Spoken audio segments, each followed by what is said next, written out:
Boa tarde. O meu nome é Pedro Velho, trabalho nas artes gráficas há 15 anos, como arte finalista, e trabalho na Biblioteca Pública Municipal do Porto, como técnico nacional de bibliotecas, há 11. Também trabalho como paginador para editoras, há menos tempo. Aquilo que me traz aqui, que vos gostaria de falar, é o facto de ser uma coisa um pouco invulgar e com a qual tenho a sorte de poder pertencer, que é, eu consigo acompanhar a vida de um livro desde a sua nascença, dos rascunhos de um autor, até ao fim de vida de um livro que tem, seja nas bibliotecas para o poder disponibilizar ao público, seja quando se faz um próprio restauro e conservação da obra, para ela se preservar ao longo dos anos. Que a biblioteca onde eu trabalho é uma biblioteca cuja principal missão é preservar e conservar as obras. Pronto, conforme eu digo naquele slide, falar da evolução do livro é falar de evolução social, cultural, e a sua história está diretamente ligada à história da humanidade. É um passo imenso, enorme, só comparado com um dos maiores passos que aconteceram no mundo, que foi a invenção da escrita, que é posterior. Aqui tenho-vos alguns exemplos de como nasceram os livros. Os primeiros livros datam de 3.500 anos antes de Cristo. Quando falamos de livros, não são livros, porque isto era apenas um tijolo, ou de barro ou argila, e que tinha textos gravados ou cunhados. Ainda durou bastantes anos. A seguir, a evolução aconteceu com os egípcios, através dos papiros, que chegavam a ter 20 metros de comprimento, onde, através dos hieroglifos, eles escreviam e transmitiam a mensagem, que era essa a principal função de um livro.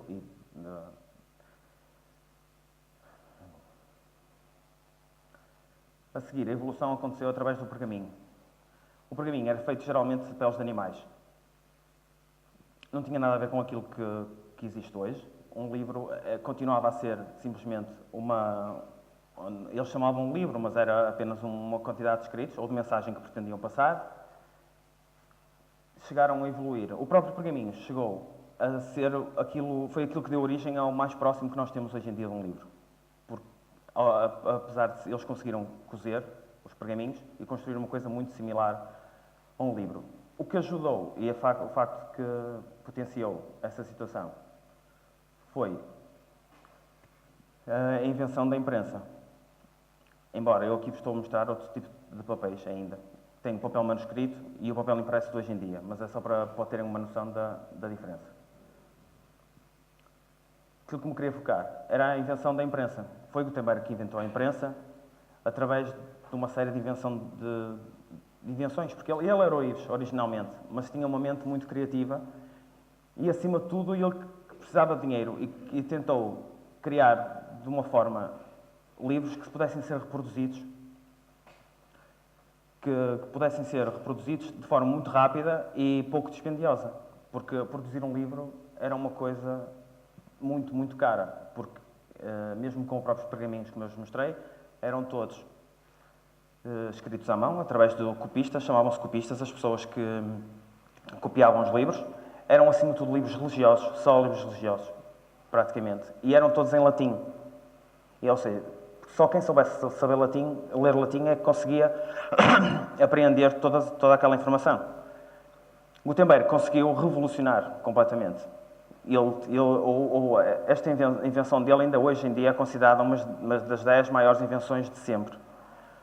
Que ele conseguiu inventar a imprensa através de várias invenções que ele fez. Uma delas foram os tipos móveis.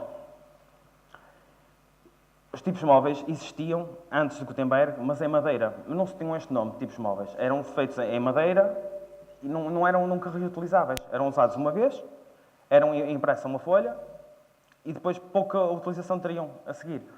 E ele conseguiu criar estes tipos móveis que eram em ferro ou em aço, eram fundidos e tinham uma reutilização. Ele criou diversos tipos móveis diferentes para se conseguir.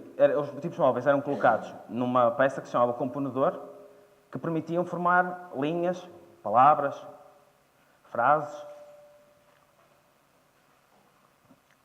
Esta invenção foi complementada com uma matriz que permitiu reproduzir estes tipos móveis de forma muito rápida, o que era difícil na altura, com os meios ainda nada industrializados, não havia indústria absolutamente nenhuma. Isto são só pequenos exemplos para vocês perceberem. Aqui está um exemplo da prensa, que era uma fotografia de uma prensa, e aqui explica claramente todo o método. A colocarem os tipos móveis no computador, lá ao fundo, aquelas pessoas, depois aqui na própria prensa, em que havia sempre uma pessoa a tintar e a outra a fazer a prensa, a própria impressão, propriamente dita. Aquela prensa, ele inventou a prensa a partir de uma prensa de uvas, porque era de fazer vinho. Era uma prensa para fazer vinho. A partir de uma prensa para fazer vinho é que ele conseguiu chegar à prensa que permitia imprimir. E ele apenas utilizou... Ele teve que criar tintas novas, escovas novas, tudo. Foi ele que inventou. Ele praticamente pegou em várias coisas dispersas, juntou-as e conseguiu criar a prensa, que deu origem à imprensa. Por isso é que se diz muitas vezes hoje em dia que Gutenberg havia os livros manuscritos, a própria caligrafia, mas ele fez a tipografia. O nome de tipografia foi criado precisamente por ele.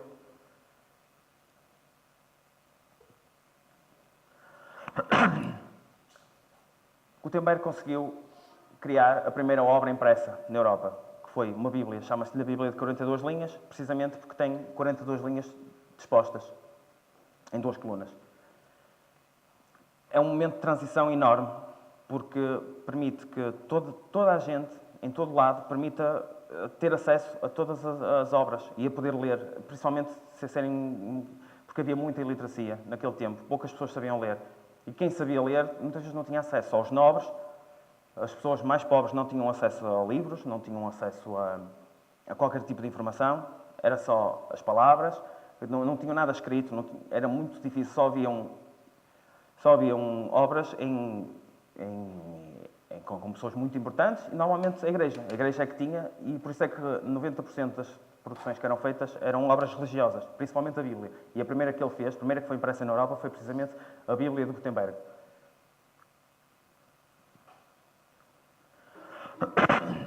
Estas obras, nesta altura, eram quase todas impressas em pergaminho. Embora o papel tenha chegado no fim do século XV à Europa, e isto já foi impresso no início do século XV, 1450, e todas as obras eram, posteriormente, ilustradas com iluminuras. Uma das coisas com que faziam a ilustração era iluminuras, que era um enriquecimento da obra. Era uma coisa fantástica e que ainda hoje é. Quem tiver alguma possibilidade de alguma vez ver uma obra feita com uma iluminura é fabuloso, porque eles usavam pigmentos de variedíssimas coisas, desde de plantas, desde até sangue de animais, para ilustrarem as próprias obras. E davam coisas riquíssimas e lindas como esta. Eles faziam desde as iniciais capitais dos textos, nas margens, ilustravam o próprio texto. Como eu disse, 80% das obras eram religiosas. Isto é precisamente um exemplo de uma ilustração de um livro manuscrito, que é de Santa Cruz de Coimbra, que está na Biblioteca Municipal de Porto. Chama-se Santa Cruz de Coimbra porque ela é originalmente de Coimbra, mas trouxeram à rebelia, entre aspas, roubaram a Coimbra e trouxeram para o Porto. Já foi há muito, muito tempo. Isto são mais alguns exemplos de iluminuras para poderem apreciar a riqueza da iluminação.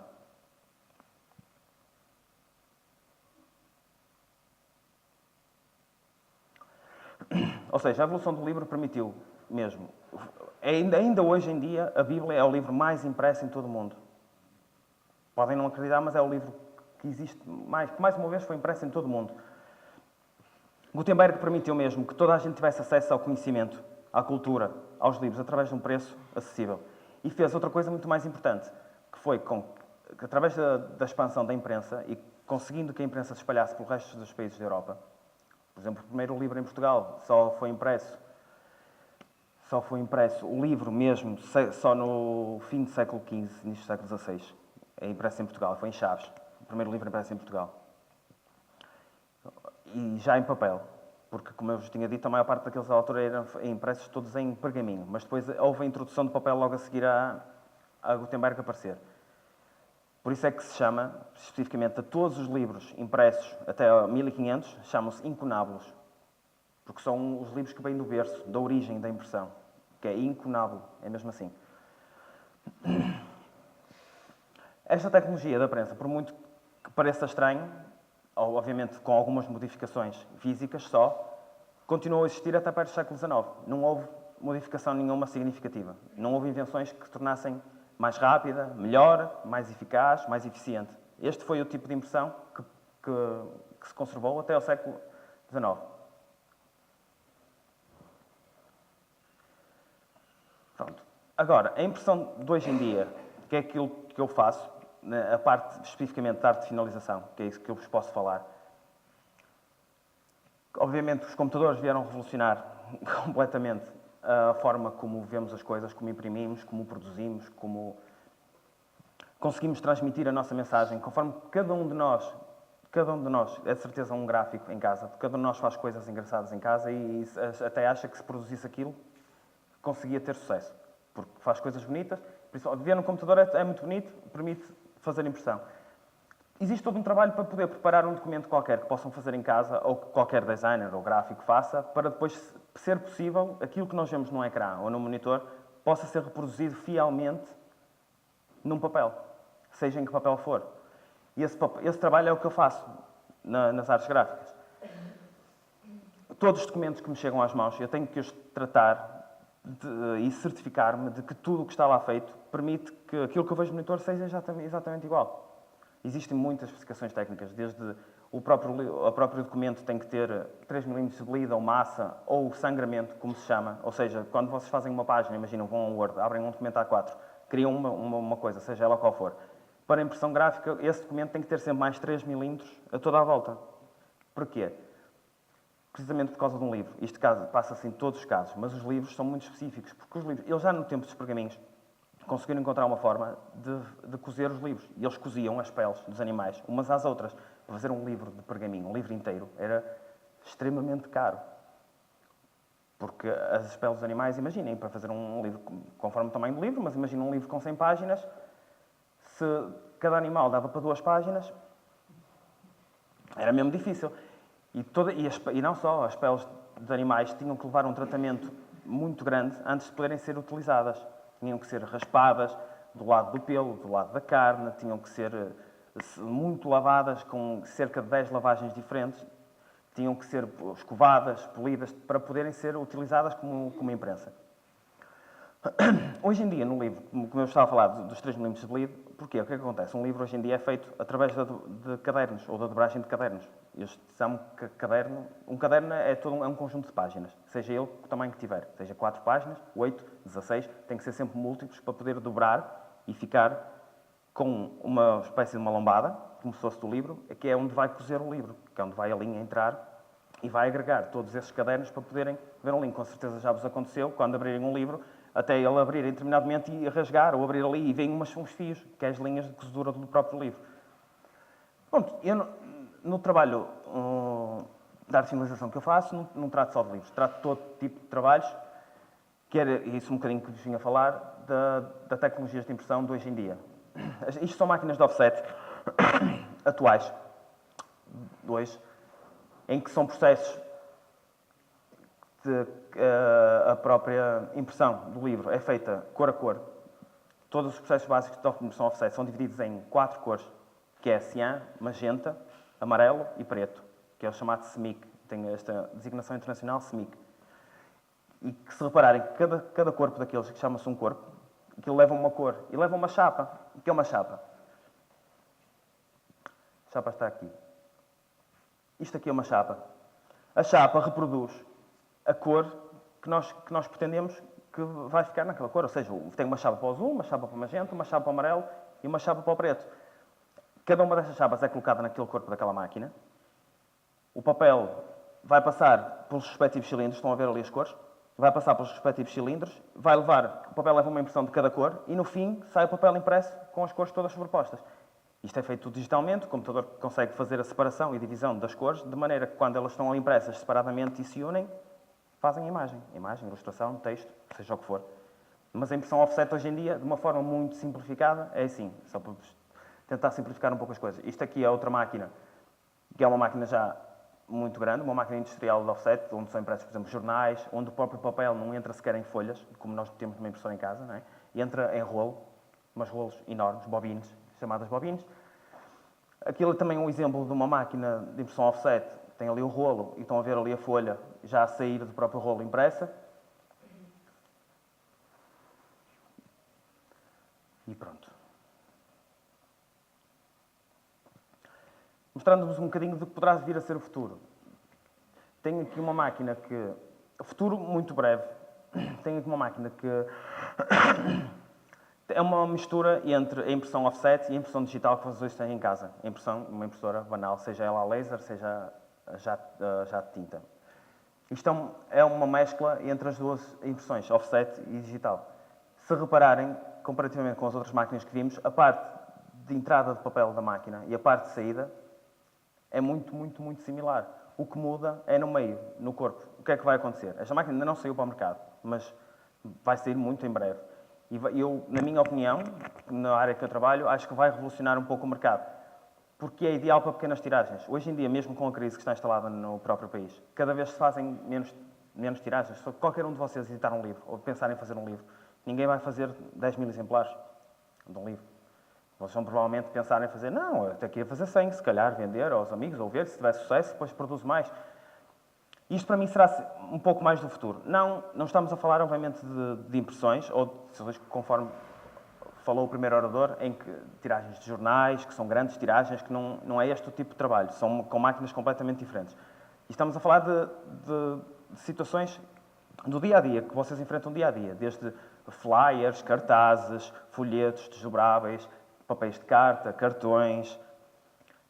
E esta máquina, o que acontece? Permite imprimir no imediato, com qualidade igual ao que hoje em dia vocês veem em offset, só que praticamente sem impressores, sem pessoas, sem mão de obra, e imprime exatamente igual, desde a primeira tiragem até à última. Não precisa de acerto, ou seja, não precisa que alguém esteja na máquina. Quando vocês viram aqueles 4 corpos, o que acontece? As 4 cores podem não unir umas às outras, não ficarem em perfeita união. E então, o impressor tem que tentar com que as 4 cores fiquem certinhas, por isso é que nós temos uma coisa que se chama miras de acerto, para que as cores fiquem certas, para ficar uma impressão perfeita, igual àquilo que o próprio cliente pediu. Esta máquina não imprime como vocês imprimem em casa. Tem uma tecnologia completamente nova, em que gasta tintas muito similares àquelas que vocês usam, só que tem essa grande vantagem. Imprime muito rápido e não tem custos de pré-produção, ou seja, aquilo que eu faço, a arte de finalização, é necessária na mesma, é igual, mas, por exemplo, aquela produção de chapas desaparece. E isso é um custo enorme para as artes gráficas hoje em dia, para a impressão, para a própria imprensa. É um custo muito grande que deixa de aparecer. E depois, imaginem que vocês imprimem 500 exemplares. No dia a seguir, aconteceu um problema qualquer desses 500 exemplares e precisavam de mais um. Isso, a impressão offset, é quase impensável. Não existe. Vocês em casa, se tiverem uma impressora, precisam de mais um. Fazem print, um exemplar. E imprime. Em artes gráficas, não. Não é impensável imprimir uma unidade. Primeiro porque todo o meu trabalho e todo o trabalho do impressor para tirar um exemplar ou para tirar 50.000 é igual. Porque depois do trabalho feito e acerto da máquina, é só pôr a máquina a tirar aqueles exemplares todos. Portanto, em termos de custos e de reprodução, é exatamente igual. E esta máquina revoluciona isso neste sentido. Porque podemos hoje, amanhã, depois de amanhã, querer um exemplar e podemos tirar mais um exemplar. O único contra que tem em relação ao offset é que tem uma velocidade de tiragem muito mais pequena, enquanto uma máquina offset hoje em dia, como aquelas que vocês viram, consegue imprimir cerca de uma velocidade de 18.000 por hora, exemplares, e consegue fazer cerca de 8.000 hora. É menos de metade, mas poupa-se imenso. Por isso é que, na minha opinião, esta será um pouco da impressão do futuro, do século XXI.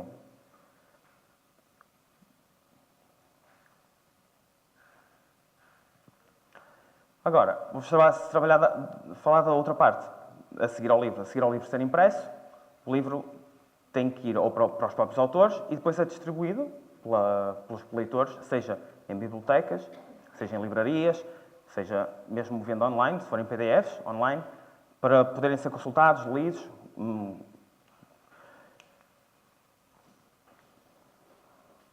Eu vou explicar um bocadinho daquilo que se faz na biblioteca quando uma obra chega lá. Uma obra chega à biblioteca e o que acontece? Todas as obras, uma coisa que vocês provavelmente não sabem, todas as obras que são impressas em Portugal, 10 exemplares vão parar à Biblioteca Nacional, através de uma coisa que foi instituída legalmente, por decreto-lei mesmo, em 86, que chama-se Depósito Legal, que obriga que todas as gráficas, todas as tipografias, enviem 10 exemplares dessa obra para a Biblioteca Nacional. A Biblioteca Nacional, que é a entidade reguladora das bibliotecas no país, tem a obrigação, e tem como ficou encarregue, de distribuir um exemplar dessas obras pelas bibliotecas mais importantes do país, entre as quais está a biblioteca onde eu trabalho, que é a Biblioteca Pública Municipal de Porto, que é a segunda maior biblioteca do país. Uma obra chegando, por isso, todas as obras que são impressas em Portugal, quando vocês virem lá uma coisinha assim, depósito legal, que vem muitas vezes, com certeza, essa obra vai parar a uma biblioteca. Por isso é que quando vocês vão a essa biblioteca, conseguem consultar quase todas as obras que são feitas, mas não foram compradas. A maior parte delas. Se for uma biblioteca escolar, uma biblioteca de uma faculdade de medicina, uma biblioteca... Essas obras são compradas. Mas as de depósito legal, que é a Biblioteca Pública de Porto, por isso é que é uma biblioteca patrimonial. Aquela biblioteca tem como principal função conservar e preservar as obras ao longo do tempo. Não tanto distribuir ou dar à leitura às próprias pessoas. A sua principal função é mesmo preservar e conservar. Isso é que eu tenho muitos leitores, quando às vezes vão lá à biblioteca, porque já tive ao serviço ao público, e, mas eu queria consultar um jornal de 1910, olha, no ano em que eu nasci, que é muito frequente. Vão lá, por exemplo, pedir a primeira página. Olha, queria a primeira página do jornal do ano em que eu nasci. Muitas vezes as pessoas são informadas que aquele jornal está em muito mau estado. Está degradado, não tem, e as pessoas não compreendem. Nós somos obrigados a conservar e preservar. Não temos como principal finalidade, temos essa obrigação de divulgar ao público, mas a principal função é conservar. Se a obra está em tão mau estado que os jornais têm uma característica própria, que eu já vos vou falar mais a seguir, é que basta abrirmos, se estiver muito degradado, basta abrirmos a primeira página e o livro desfaz e fica em pó. Porque tão degradado pode estar o jornal. O papel jornal é o pior papel que existe em termos de conservação e preservação. Mas pronto, quando uma obra chega a uma biblioteca, seja um jornal ou um livro, mas neste caso eu estou-vos a falar aqui de um livro, esta é a vida do livro pós-produção. Depois de ele ser produzido e impresso, entrando por depósito legal, todos os técnicos de biblioteca, os que trabalham na parte de tratamento documental, têm que lhe atribuir um número de registro, que é um número de identificação único da própria obra, fazem a carimbagem, ou seja, todos os livros estão carimbados, com certeza que foram a uma biblioteca, já repararam que estão carimbados em páginas específicas, todas as bibliotecas têm as suas normas. Carimbam na página de rosto, na folha de rosto, na página número 9, página 33, na página 78 e na última página do livro. Normalmente é assim, se tiverem ilustrações ou mais ilustrações, nessas páginas também são carimbadas. Depois, a catalogação. A catalogação consiste, basicamente, em retirar toda a informação que o livro contém para uma base de dados, para poder ser pesquisável, seja numa base de dados local, seja numa base de dados online. Desde a informação mais irrelevante que vocês possam pensar, desde o título, o autor, o ilustrador, a gráfica onde foi impressa, o ano em que foi editado, o tradutor, quantas páginas tem, o tamanho do livro. Todas estas informações são extraídas pelo técnico que está a catalogar e inseridas numa base de dados. Por isso, quando vocês forem na biblioteca, podem pesquisá-la, esse livro. Às vezes, se souberem que o livro, souberem uma parte do título e se souberem que o livro que tem 29 cm de altura, os 29 cm de altura ajudam a fazer essa pesquisa. Porque essa informação é relevante, é introduzida na própria base de dados. Toda a informação é retirada. Isso chama-se catalogação. O passo seguinte é a classificação, que é tentar enquadrar a obra numa classificação específica. É a CDU. O que acontece? A CDU é dividida em 10 categorias. E é um esquema internacional de classificação. A maior parte das bibliotecas, hoje em dia, tem este tipo de classificação. As bibliotecas, pelo menos mais recentes. Mesmo a Biblioteca Municipal de Porto, há uns anos, não tinha esta classificação. Porque, como eu vos disse, a principal função é mesmo preservar e, às vezes, para tentar... As bibliotecas que têm este tipo de classificação são bibliotecas que têm os livros expostos para o público poder consultar. A biblioteca era impensável. A biblioteca tem cerca de 38 km distantes de livros. A Biblioteca Municipal de Porto. Aquilo porque tem muitos pisos e estão todos divididos, mas se puséssemos os livros todos numa estante, em linha, dava 38 km. Que é uma coisa abismal. Pronto, esta classificação decimal universal é dividida em 10 temáticas que não dá para ver muito bem. Tenho pena, mas pronto, eu vou-vos explicar. Está dividida por cores. Estas cores são aleatórias e são especificamente lá de uma sala de leitura da Biblioteca Municipal de Porto, mas as cores podem variar. Os temas e a classificação é que nunca, em toda a parte do mundo, é exatamente igual. O 0 corresponde às generalidades, ou seja, enciclopédias, dicionários, obras de referência, as chamadas obras de referência. O 1 é filosofia, o 2 é religião, o 3 são ciências sociais, 5 matemática, são ciências naturais, o 6 ciências aplicadas, o 7 arte, o 8 literatura e o 9 história e geografia.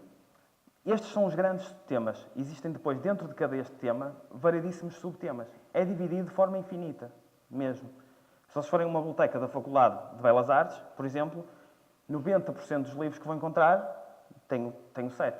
Está lá um 7 escrito, 7.4.1.5, depois é subdividido com casas decimais. Por isso é que esta é uma classificação decimal universal. E essa divisão é infinita. Vai até ao tema mais específico. Se houver um livro, como eu vos disse, na Faculdade de Belas Artes, que fala sobre pincéis de restauro, pode haver há uma subdivisão, que será o 7.4523889, que é só mesmo para pincéis em arte. Sabe? Essa é a subdivisão. Se repararem, eu disse-vos que havia 10 temas, mas só estão ali 9. Porque o 4 é um tema que quem criou esta classificação o reservou para ciências futuras. É mesmo engraçado porque tentaram prever o futuro. Dentro de cada temática a subdivisão existe. Mas pensaram, mas e se entretanto aparecer uma ciência nova? Uma coisa completamente nova? Posso-vos dizer que há cerca de 15, 20 anos pensavam que o 4 estava reservado para a informática.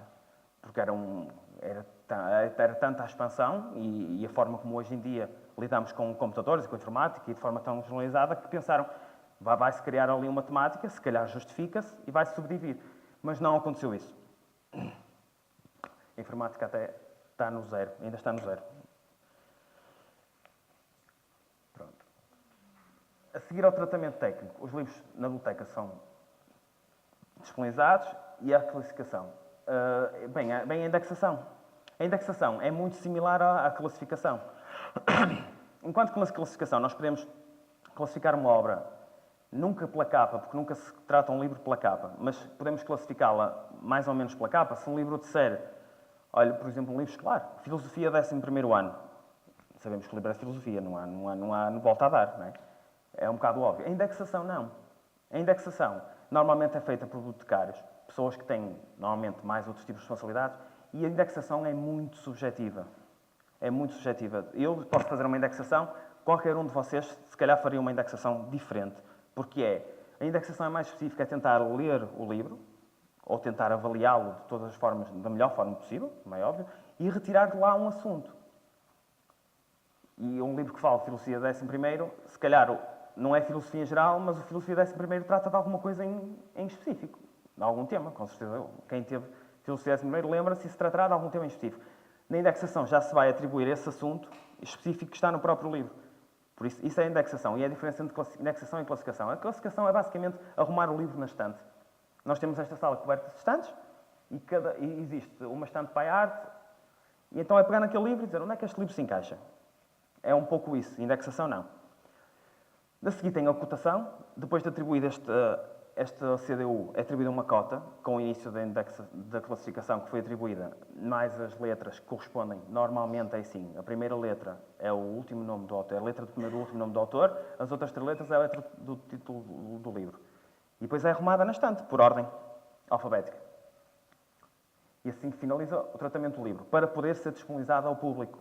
Porque um livro, quando chega... Imaginem, um livro é impresso hoje, numa gráfica.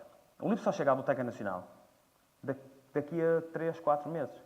Porque as próprias gráficas também não têm todos os dias quantidade de livros suficientes para enviar para a biblioteca. E então, juntam o maior número de livros suficientes para conseguirem enviá-los. A Biblioteca Nacional faz a mesma coisa. Quando quer enviar para aqui livros para a Biblioteca Municipal de Porto, tenta juntar o suficiente para conseguir vir para cá. Ou seja, o livro só chega à Biblioteca de Porto para aí 9 meses, 1 ano depois de ele serem publicado. É por isso é que muitas pessoas, um livro sai para a edição, para a venda, e as pessoas vão à biblioteca perguntar, olha, já tenho este livro. Não, ainda não temos. Só o temos se comprarmos. Muitas vezes compra-se, quando são obras muito importantes, muito procuradas, muito requisitadas, a biblioteca, se tiver dinheiro, que é sempre muito difícil, hoje em dia a Biblioteca de Cultura não tem patrocínio absolutamente nenhum, adquire o livro. Mas a maior parte das vezes não adquire. Tem que se esperar mesmo que ele venha.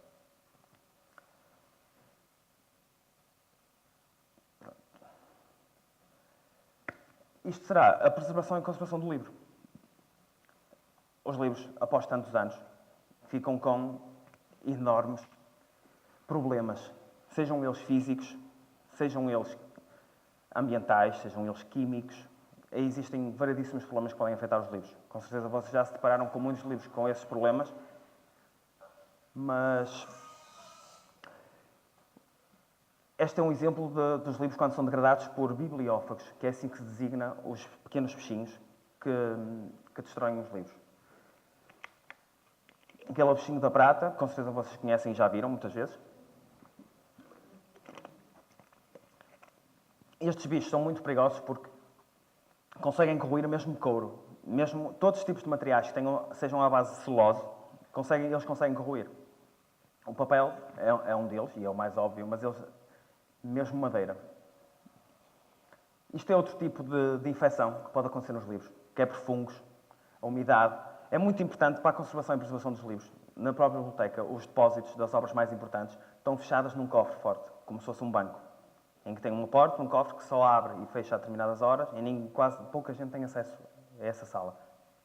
Porque a sala está controlada, quer temperaturas mais baixas que o normal, para os bichos não sobreviverem, com a umidade relativa muito controlada, e estão todos os livros dentro de caixas que se chamam caixas acid free, porque são papel desacidificados, que não têm ácido, que não corroem os próprios livros. É muito difícil gerir isto, porque vocês têm uma casa com alguma umidade, aparece-vos nas paredes, imaginem o que acontece a um livro. O livro fica completamente destruído. Isto é outra degradação por roedores. Os ratos destroem muitos livros, muitos mesmo. E é uma praga, como vocês sabem, a praga dos ratos que acontece, quer dizer, eles encontrando calor, umidade, conseguem se reproduzir muito facilmente e muito rapidamente. Eles, entranhados numa biblioteca, conseguem destruir a biblioteca enquanto não os apanharem. Outra degradação, por radiação de luz. A luz é muito prejudicial. E conforme eu vos tinha dito há um bocado, afeta muitos jornais, por exemplo. Os jornais é um tipo de papel que é muito, muito, muito afetado. Destroem-se muito rapidamente. Por exemplo, quem não tiver esses cuidados, por exemplo, o próprio Jornal Notícias, o número 1 do Jornal Notícias, o próprio Jornal Notícias não o tem. Mas a biblioteca tem. Em muito mau estado, mas ainda o possui. Os Jornal Notícias não têm esse exemplar. Quando eles precisam, vão lá consultá-lo. Depois, há intervenções completamente inadequadas nos livros. Há pessoas que, por bem, tentam resolver, têm um livro, rasgou-se uma página, põem clipes, que fazem com que os livros fiquem degradados, que é errado, completamente errado. Eu não vos digo para não fazerem, porque é difícil vocês terem acesso a esta informação. Mas a fita cola destrói muitos livros. Os clipes destroem, oxidam. Os livros todos destroem o papel. Aquilo foi mal cozido. Aquilo é uma gráfica que fez um trabalho mau. E aqui mal encapado. Aqui podem ver e apreciar algumas obras de restauro. A diferença entre uma obra que estava toda danificada, que faltavam páginas, faltavam bocados de papel que tinham sido degradados por variedíssimos aspectos, e depois já restaurados. Se virem bem a diferença, fica quase como novo, mas nunca novo. Isto só se faz e só se consegue fazer a obras muitíssimo importantes. Como nós temos, por exemplo, a obra mais importante da biblioteca é uma coisa que, se vocês olhassem para ela na rua, não pegavam nela. É uma coisa velha, destruída. Aquilo é um bocado de farrapo. A obra mais importante da biblioteca é o diário de bordo do Vasco da Gama, da viagem de Vasco da Gama. Imaginem uma obra dessas, está lá, manuscrita, obviamente, toda manuscrita, mas é uma obra valiosíssima. Não tem valor mesmo. Isto são alguns tratamentos que se fazem normalmente numa biblioteca.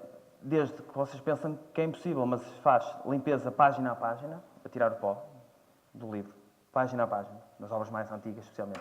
Aspirar estantes e depósitos, porque todos os pequenos detritos que caiam, nós inconsciente o fazemos, desde as folículas que largamos da própria pele, ou o suor que nós temos na pele, que transmite, isso tudo causa bichos, organismos, bibliófagos, que depois se reproduzem muito rapidamente e destroem tudo. Uma obra, por exemplo, porque é que muitas vezes alguns leitores me questionam, que vão lá à biblioteca e querem oferecer livros? Eu tenho uns livros lá muito bons em casa, gostava de os oferecer à biblioteca, vocês não têm? Eu dou-vos. Pronto, muito bem. A maior parte das vezes, sou sincero, o que acontece, nós aceitamos os livros, mas depois não os utilizamos. Porquê? Um livro vindo de uma casa dessas tem sempre problemas. Ou é natural que tenha muitos problemas. Se um livro desses vai para o meio de uma estante, de uma biblioteca, do tamanho da Biblioteca Municipal do Porto, é suficiente para infectar um depósito inteiro. Para ficar um depósito de livros. Ficamos sem espólio, porque os bichos que traz ali, eles infectam-se e depois... Obviamente que há tratamentos só, que há empresas que só fazem este tipo de tratamentos.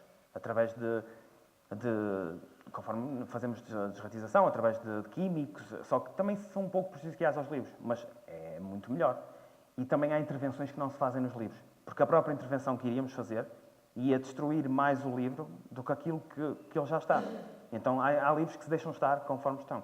E os jornais é um desses casos, como eu vos disse. Há muitos jornais lá que eles estão encapados e basta abrir assim a capa. Se a abrirmos, o livro desfaz, fica em pó, todo. Não é uma página, todo. Por causa da infecção é tanta. Outro tipo de tratamento que se faz, mas isto é um tratamento já a posterior, quando tem muitos problemas, é fazer o congelamento dos livros. É retirar todo o ar naqueles sacos e faz uma congelação dos livros. Toda a maior parte dos bichos morre com frio.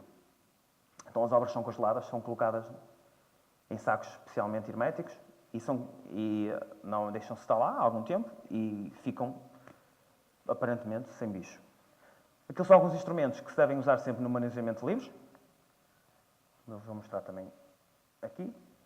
Com o manuseamento correto de livros. Todo o livro, mesmo não sendo muito antigo, deve ser consultado de luvas. Se vocês forem à Biblioteca Municipal de Porto, na sala de leitura geral, todos são de luvas. Têm que estar de luvas, porque as obras mais antigas, além de serem prejudiciais para nós, porque os detritos que lá têm, acabamos por meter um dedo na boca ou fazer alguma coisa e estamos a destruir o livro e estamos a dar cabo da nossa saúde. E temos ali um exemplo daquilo que eu vos falei há pouco, uma caixa acid-free, que é um material especial, uma cartolina que é muito dispendiosa, que permite envolver os livros naquela cartolina e que faz com que os livros não sejam afetados, ou menos afetados, através das condições ambientais e através dos próprios bibliófagos. E só para terminar, queria-vos mostrar uma biblioteca que eu penso que será uma biblioteca do século XXI. Esta já é atual, existe mesmo, é a nova Biblioteca de Estugarda, e que é, na minha opinião, lindíssima. E que acho que será por aí a evolução dos livros, mesmo conforme ouviram do primeiro orador, tal como ele pensa a mesma situação da evolução para o digital. Na minha opinião, os livros nunca deixaram de existir. Tal como os jornais nunca deixaram de existir. Haverá sempre pessoas que quererão. Obviamente que as cotas podem diminuir, podem se subdividir, mas nunca deixarão de existir. Porque eu tenho livros em digital e leio livros no meu computador, no meu smartphone, mas um livro é sempre um livro. E não acho que haverá fim para ele. Obrigado.